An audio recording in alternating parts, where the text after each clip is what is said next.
Welcome back and thanks for staying with the agenda. Now, new Eskom Chief Executive Officer Ruyter just addressed media for the first time since he started in December. He recommitted to the 9-point Eskom turnaround plan that was announced by Public Enterprise Minister Pravin Gordhan last year.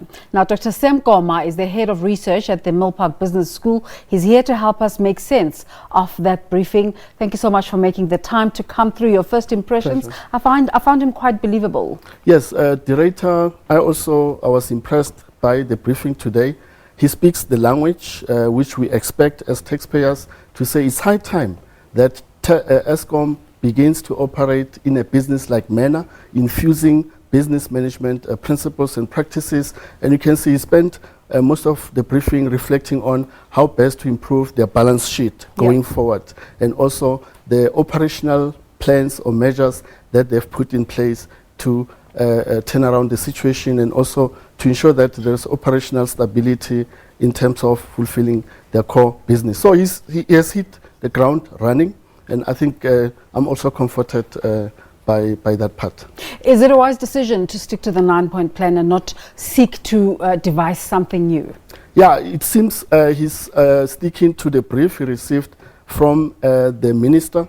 I think the two ministers, that is the minister responsible for public enterprises and also the minister of finance, and by extension the president. The issue of restructuring or splitting Eskom into the three entities, one focusing on generation, transmission, and also distribution. Very important. He recommitted to it. Yeah, he gave us the timeline. He said by next week we should be done with the appointment of the three separate boards. That will ensure that they streamline operational accountability, which seems to have been an issue that they've highlighted as one of the bottlenecks that is facing the operational performance of Eskom. So I think we'll see, of course the jury is still out, whether this restructuring process, this unbundling of Eskom into three entities reporting to an Eskom holding will bring some certainty and also improve the trust deficit between Eskom, the lenders, the industry, deficit and the which citizens. he called the crisis of trust. Yeah.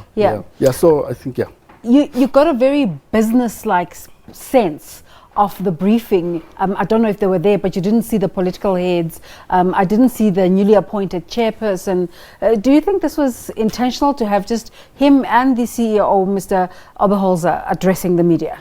Exactly. I'm glad by how they composed the panel or the sitting today, because this is what we've been raising, some of us, to say these CEOs of our state-owned enterprises cannot appear to be receiving some babysitting from their political principles. They should be given that space, because even the PFMA says let managers manage.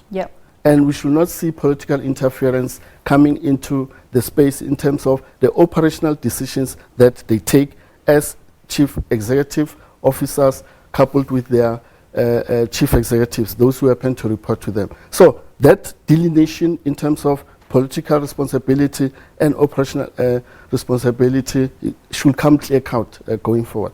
He thanked South Africans for their patience. I don't know how far true that is, but in outlining his priorities, he said in the process of maintenance that we can expect a lot more load shedding. Do you think that's developing the trust to say let's be realistic about prospects as we move ahead? Exactly, and very important, he said we are going to implement structured, careful, meticulous load shedding going forward. And this is the reassurance we have to get as ordinary citizens, as taxpayers, and SMEs, and also big business, because we can't afford to have this unplanned, erratic, sporadic load shedding. So if it's scheduled, and also we are given the timelines to say this will happen in the next 6 months, and this will come in stages. We are also able to plan our own lives. Dr. Koma, it might be reassuring to ordinary citizens, but I imagine that it's very worrying for business. Yes, business has already lost out. If you look at the figures that came out, especially in the mining industry, your Emplats and also the other big players involved in the mining industry. And I'm glad that he also flagged the issue to say we are now going to open the space for new players in terms of assisting with the generation of electricity, and also will buy electricity from existing entities who may happen to be based here in South Africa or elsewhere. So in summation, are Eskom's prospects looking good? As a taxpayer, I am comforted by what I got today from the briefing of the new CEO. I have a sense that he wants to ensure that Eskom no longer relies on the bailouts, but begin to break even and also generate its own profit. And it's good that earlier, at the outset, he said we received 250 billion from the Treasury over the 10-year period, and we are very grateful of that. But we feel that as Eskom, we need to begin to make profit on our own. Dr. Sam Koma, thank you so much for coming through to talk to us at short notice.